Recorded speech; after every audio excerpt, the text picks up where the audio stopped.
कल जो है हम लोगों ने पढ़ा था उत्प्लावकता, ठीक? किसको याद है? बहुत बच्चों को याद है। और पीछे पीछे भी याद है? कौन बताएगा?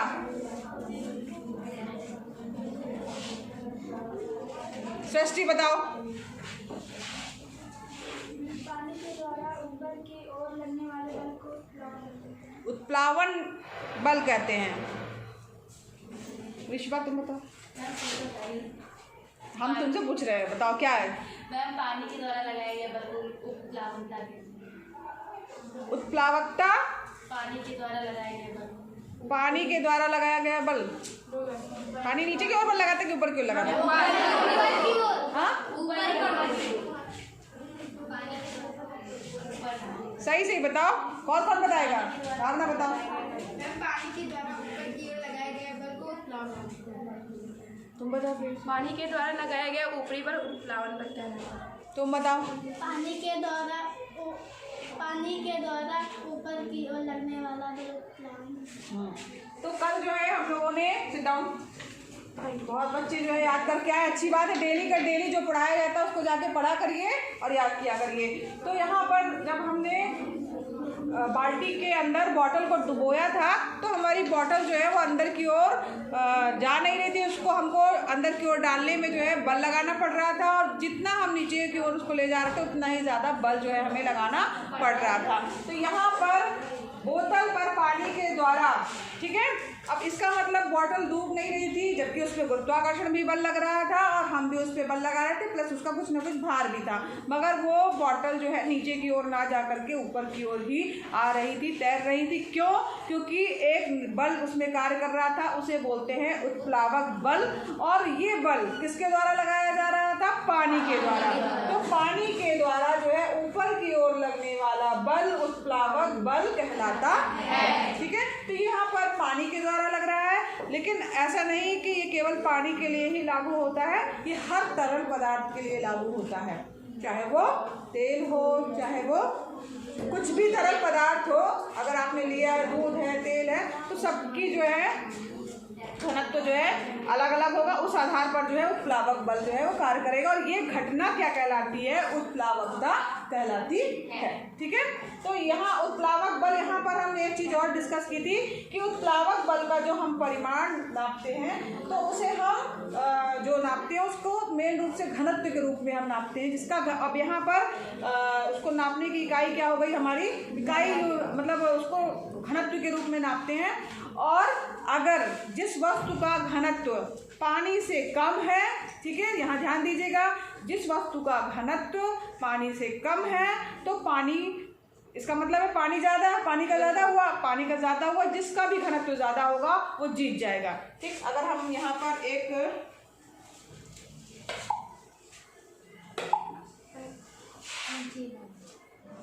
अब यहाँ देखिए, यहाँ पर मान लीजिए ये पानी है, ठीक है, और यहाँ पर एक फोर्स ऊपर की ओर लग रहा है, ठीक, जो कि क्या लगा रहा है?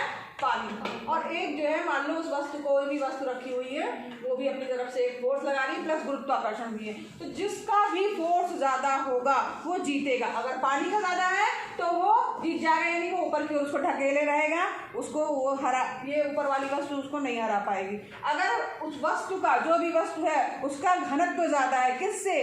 पानी की तुलना में, या जिस भी द्रव में डूबा हुआ है उसकी तुलना में अगर ज़्यादा है, तो इसका मतलब है कि वो पानी से वो जीत जाएगी और वो नीचे की ओर आ जाएगी। जीत जाएगी मतलब ये इसको ढकेल देगी पानी को, तो वो नीचे की ओर आ जाएगी, पानी में डूब जाएगी। तो हमने एक ये भी चीज़ जाना था कि क्यों वस्तुएं पानी में तैरती हैं और पानी में डूबती हैं। तो पानी में कौन सी वस्तुएं तैरेंगी, कौन सी वस्तुएं डूबेंगी?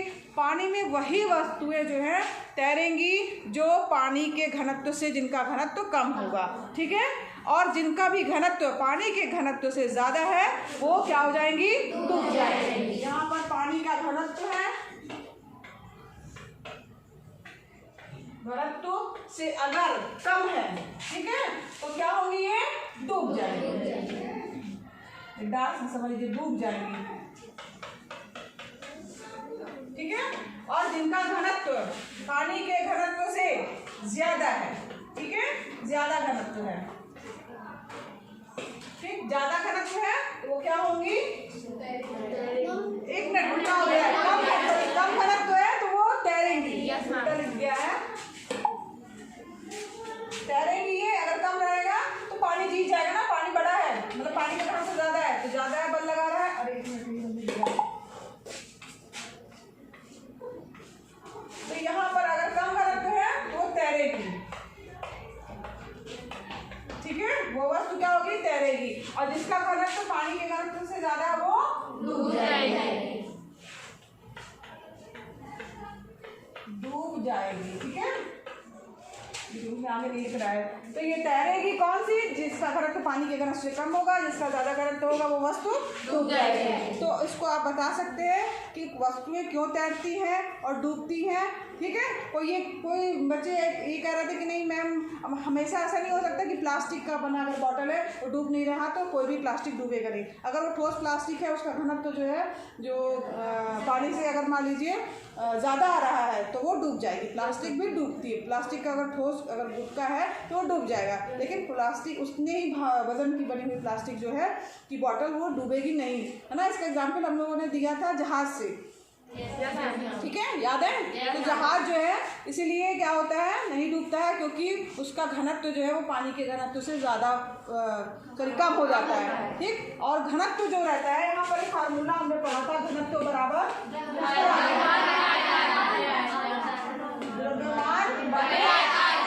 वेरी गुड, सबको याद है, इसी तरह से याद करो तो कितनी अच्छी बात।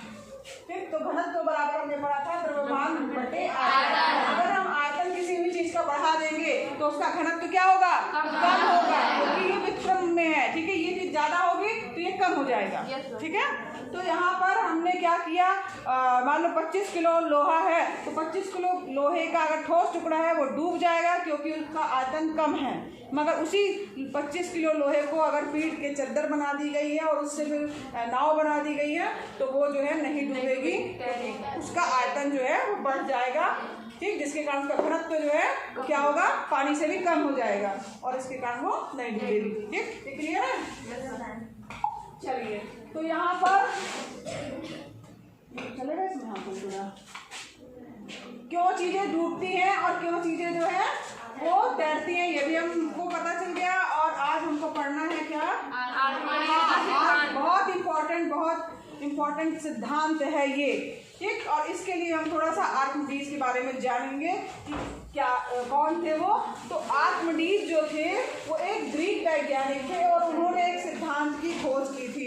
अब वो क्या सिद्धांत की खोज की थी, कैसे वो वास्तव में हुआ क्या कि वो जो है एक बड़े से टब जैसे में या किसी भी उसमें नहा रहे थे, ठीक, नहा रहे थे। घुसने के बाद जो है और मतलब नहा क्या रहे थे, वो पानी था भरा हुआ और उसमें जब वो नहाने के लिए गए, ठीक है, घटना याद रखिएगा क्योंकि क्लास में जो चीज़ें बताती है मैम तो वो अक्सर जो है बच्चों को आगे तक याद रहती है। तो जब वो पानी में नहाने गए और वो उन्होंने पाँव डाला, अपना शरीर डाला और जब उसमें घुसे तो पानी क्या हुआ, जब पहले तो बराबर था लेकिन पानी बाहर आ गया। अब वो बाहर आ गया और अचानक से वो चिल्लाने लगे। चूंकि वो किसके थे, ग्रीक वैज्ञानिक थे, तो वो ग्रीक भाषा में एक शब्द बोल रहे थे, यूरेका यूरेका। और ऐसी ही हालत में जैसे वो नहाने गए थे, समझ लो हैं, वैसी ही हालत में दौड़े दौड़े राजा जी के पास चले गए, यूरेका यूरेका। सब लोग दरबार वाले जो जितने लोग बैठे थे दरबारी वो बोले अरे इसको क्या हो गया भैया, ये कपड़ा वपड़ा नहीं पहने और ऐसे चला आया अचानक से। तो राजा ने पूछा कि क्या हुआ, उन्होंने बोला यूरेका यूरेका मतलब जिसका अर्थ होता है मैंने पा लिया, मैंने पा लिया।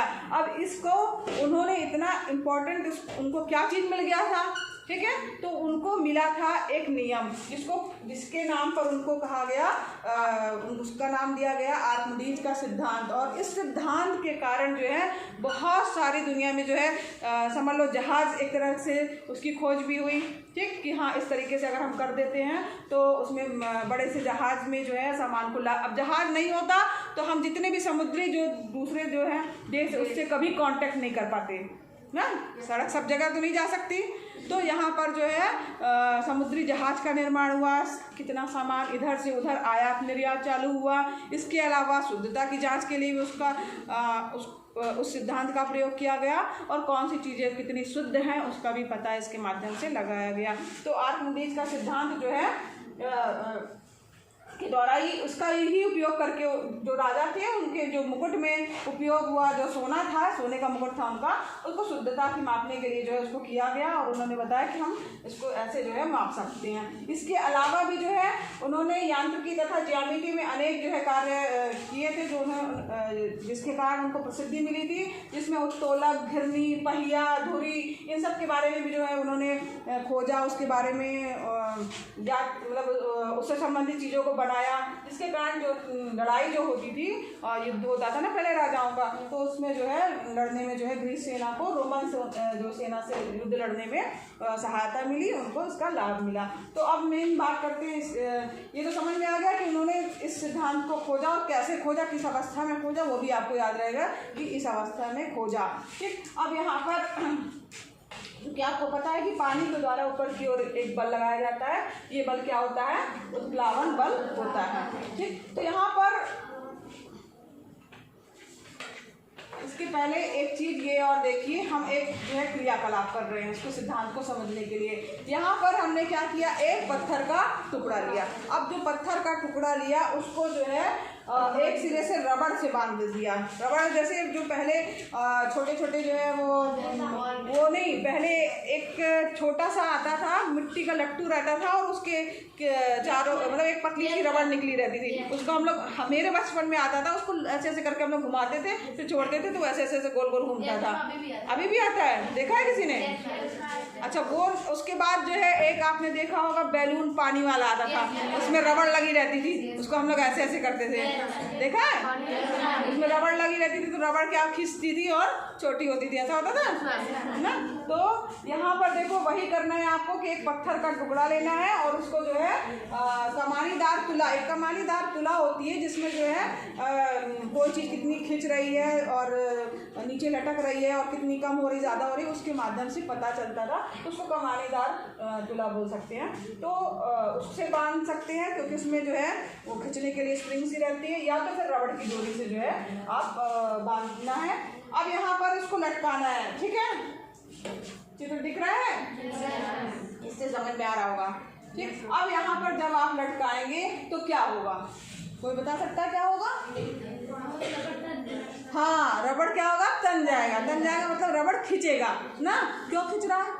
क्योंकि उसमें पत्थर बंधा हुआ है, तो पत्थर जो बंधा हुआ उसके कारण जो है वो खींच रहा है। तो यहाँ पर देखिए ये हम प्रयोग कर रहे हैं। अब यहाँ पर कितना खींच रहा है, ये तार जो खींचे, रबड़ जो खींचेगा, इसको हम इसके पाठ्यांक को नोट करेंगे, आपको खुद ही दिखेगा कि हाँ ये खींच रही है इसकी रबड़। ठीक, इसके बाद यही चीज़, यही पत्थर को ले जाकर धीरे से एक पानी से भरे हुए बर्तन में लेके जाना है। तो पहले ये थोड़ा सा टच करेगा, फिर नीचे जाएगा, फिर और नीचे जाएगा, फिर और नीचे जाएगा, फिर पूरा डूब जाएगा।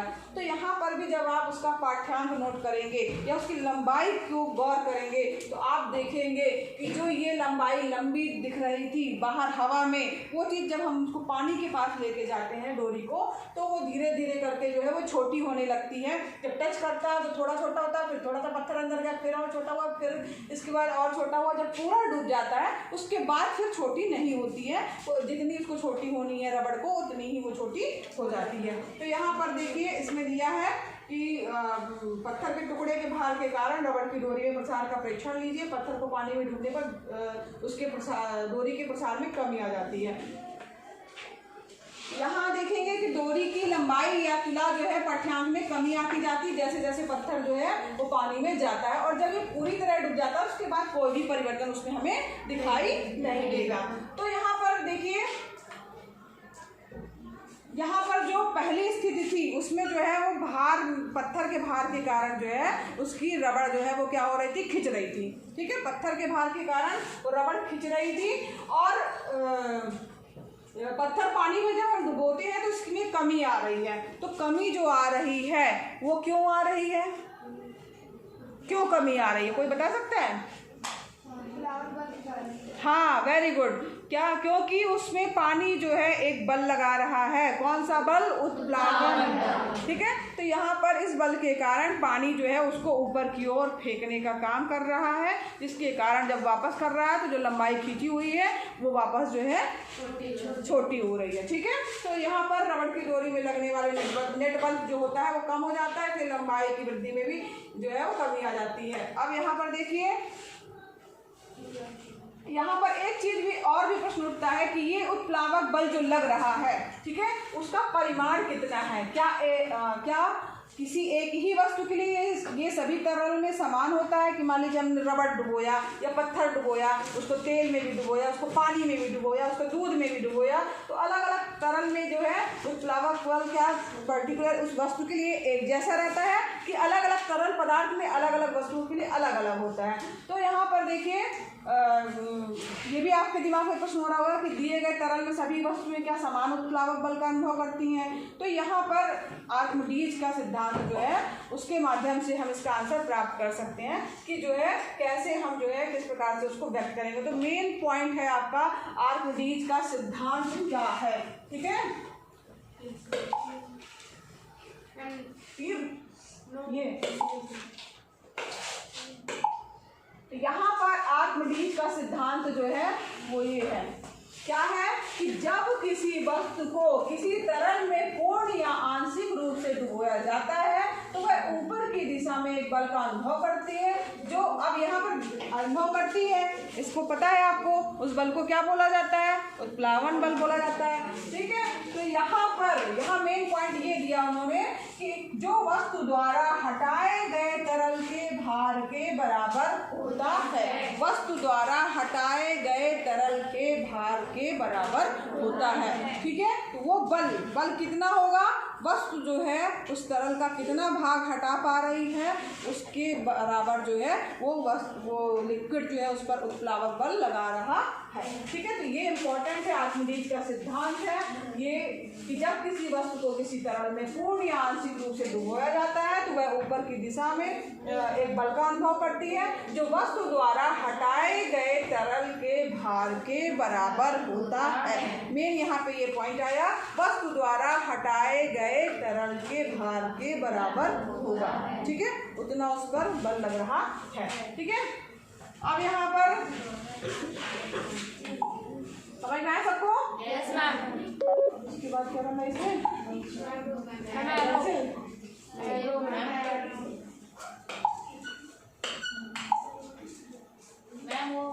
हाँ, इसका किसमें एरो है? हाँ,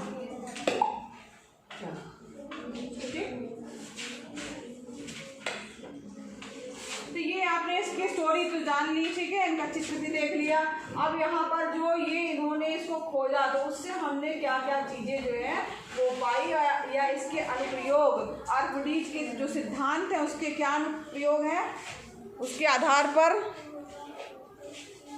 तो यहाँ पर आर्किमिडीज के सिद्धांत के बहुत से अनुप्रयोग हैं। तो पहला क्या अनुप्रयोग है, ध्यान दीजिएगा, आर्किमिडीज का सिद्धांत इंपॉर्टेंट प्रश्न है और इसके अनुप्रयोग भी इंपॉर्टेंट प्रश्न में आएंगे। तो क्या है कि यह जलयानों तथा पनडुब्बियों के डिजाइन बनाने में काम आता है। ठीक है, तो ये समझ में आ गया, जलयान बनाए गए, इसमें पनडुब्बियां बनाई गई, उसके निर्माण के लिए इसमें सहायता मिली इस सिद्धांत की। फिर इसके बाद जो दुग्ध मापी मतलब होता है दूध नापने वाला। अब दूध मापने वाला लीटर नहीं, दूध की शुद्धता मापने वाला। कोई बता सकता है कि दूध की शुद्धता किससे नापते हैं? Very good, lactometer. क्लैपिंग करो उसके लिए। तो लैक्टोमीटर की सहायता से जो है वो दूध की शुद्धता मापी जाती है। तो लैक्टोमीटर की सहायता से दूध की शुद्धता मापी जाती है। तो इसके लिए दूध के किसी नमूने की शुद्धता की जांच करने के लिए जो है वो लैक्टोमीटर का प्रयोग किया गया, जो कि किसी सिद्धांत पर बनाया गया। शुद्ध दूध होगा तो ये डिसाइड कर लिया गया ये प्योर दूध है, उसके कारण जो है जो उसका लैक्टोमीटर था उसको उसमें डुबाया गया। अब डुबाने के बाद देखा गया उसमें कुछ अंकित किए गए कि हाँ इतना अगर शुद्ध दूध है तो लैक्टोमीटर इतना डूबना चाहिए। लिए। अगर मान लीजिए शुद्ध दूध नहीं होगा तो निश्चित रूप से उसमें जो उसका घनत्व तो कम या ज़्यादा होगा, जो कि जो है अगर मान लीजिए ज़्यादा डूब रहा है कम, या तो ज़्यादा डूबेगा या तो कम डूबेगा, ठीक है। तो उसमें क्या होगा कि शुद्ध दूध हमारा नहीं होगा, पता चल जाएगा कि ये इतना यहाँ तक नहीं आ रहा है, यानी कि ये हमारा शुद्ध चीज़ नहीं है, ठीक है। तो यहाँ पर लैक्टोमीटर, इसके अलावा द्रवों के घनत्व मापने के लिए हाइड्रोमीटर का प्रयोग जो होता है वो उसके लिए भी जो है उसमें भी यही सिद्धांत आपका लगता है, आर्किमिडीज का सिद्धांत, ठीक। तो ये बहुत ही इंपॉर्टेंट है, इसके अनुप्रयोग या इसके जो है इससे हमें क्या क्या चीज़ें ज्ञात हुई वो भी इम्पोर्टेंट है। तो यहाँ पर देखिए आपेक्षिक घनत्व भी देख लीजिए, किसी वस्तु का घनत्व उसके प्रति एकांक आयतन के द्रव्यमान को कहते हैं। तो हमने परिभाषा अभी ये जो पॉइंट है किसी वस्तु का घनत्व, ठीक है। तो यहाँ पर हमने क्या पढ़ा है घनत्व के लिए, यहाँ पर हमने एक चीज पढ़ी थी, क्या, ये घनत्व बराबर द्रव्यमान बटे आयतन। आयतन अगर हम एकांक कर दे यानी इकाई कर दे या एक कर दे तो प्रति एकांक आयतन में वस्तु का द्रव्यमान है उसका क्या कहलाएगा, ठीक है। तो यहाँ पर यही चीज लिखी हुई है आपकी कि किसी वस्तु का घनत्व उसके प्रति एकांक आयतन के द्रव्यमान को कहते हैं, समझ में आया, ठीक है। तो यहाँ पर घनत्व का, अब यहाँ पर उसकी यूनिट की बात करें अगर हम, तो क्योंकि यहाँ पर देखिए बातचीत मत करिए, यहाँ देखिए घनत्व बराबर द्रव्यमान बटे आयतन। अब यहाँ पर हम यूनिट यानी इकाई की बात करें, द्रव्यमान को किसमें मापते हैं, बोलो, अरे द्रव्यमान को किसमें मापते हैं,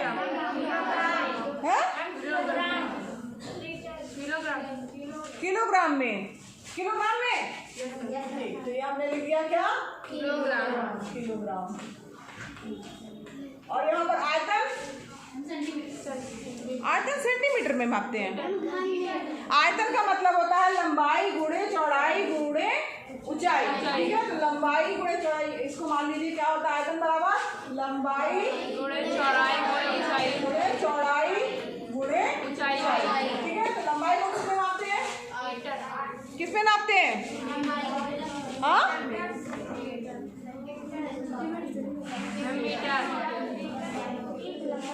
लंबाई को मीटर, एसआई यूनिट की बात कर रहे हैं हम, एसआई सिस्टम, ठीक है। एसआई सिस्टम को इंटरनेशनल सिस्टम बोला जाता है। तो यहाँ पर इसको लंबाई को मीटर में मापते हैं, ठीक, चौड़ाई भी आपकी मीटर में भी होगी और ऊंचाई भी आपकी क्या होगी, मीटर। इसकी यूनिट आ जाएगी किलोग्राम, किलोग्राम बटे मीटर क्यूब, ठीक है, समझ में आया। इसकी तीन बार गुणा, 1 2 3 यानी मीटर की पावर 3, ठीक है। अब इसको अगर गुणे के रूप में लिखेंगे तो क्या हो जाएगा, kg की पावर -3। यूनिट समझ में आ गई, कैसे निकाला गया, चलिए। तो यहाँ पर जो है बस खत्म होने वाला है, अब यहाँ पर इसकी यूनिट हो गई किलोग्राम मीटर क्यूब। विशिष्ट परिस्थितियों में किसी पदार्थ का घनत्व सदैव समान रहता है और उसका लाक्षणिक गुण होता है। यहाँ देखिए कुछ चीजें हैं, जैसे सोने का घनत्व, 1 मिनट, सोने का घनत्व जो है क्या है आपका 19,300 किलोग्राम मीटर क्यूब। पानी का घनत्व 1,000 किलोग्राम मीटर क्यूब। याद हो गया पानी का घनत्व, 10 की पावर 3 भी लिख सकते हैं, क्योंकि इससे संबंधित सवाल होंगे। तो किसी पदार्थ के नमूने का घनत्व उस पदार्थ की शुद्धता की जांच में सहायता कर सकता है। अब यहाँ पर देखो किसी भी पदार्थ के घनत्व की जब भी हम बात कर रहे हैं तो उसकी हम तुलना करेंगे, किससे करेंगे, पानी से करेंगे, ठीक है, पानी से करेंगे। तो यहाँ पर पानी से जब करेंगे तो इसका मतलब है कि यहाँ पर एक नया फार्मूला आपको मिल रहा है, आपेक्षिक घनत्व किसी पदार्थ का घनत्व बटे पानी का घनत्व, समझ आ रहा है। तो यहाँ पर जो है चूंकि यहाँ घनत्व दिया, यहाँ भी घनत्व, यहाँ पे भी घनत्व, तो समान राशियां हैं तो इसका कोई मात्रक यूनिट नहीं होती है, ठीक है। तो यहाँ पर देखिए चांदी का अपेक्षिक घनत्व 10.8 है, पानी का घनत्व 10⁻³ किलोग्राम मीटर क्यूब है। यह सही मात्रक में चांदी का घनत्व क्या होगा, ठीक। तो यहाँ पर हमें जो दिया है प्रश्न में सबसे पहले वो नोट करना है, क्या दिया है, चांदी का अपेक्षिक घनत्व, चांदी का अपेक्षिक घनत्व 10.8। फार्मूला पता है आपको, अपेक्षिक घनत्व बराबर क्या होता है, किसी समझ में आ गया। चांदी का घनत्व जो हमें ज्ञात करना है, तो यहाँ पर चांदी का घनत्व बराबर क्या हो जाएगा, ये इधर गुणे में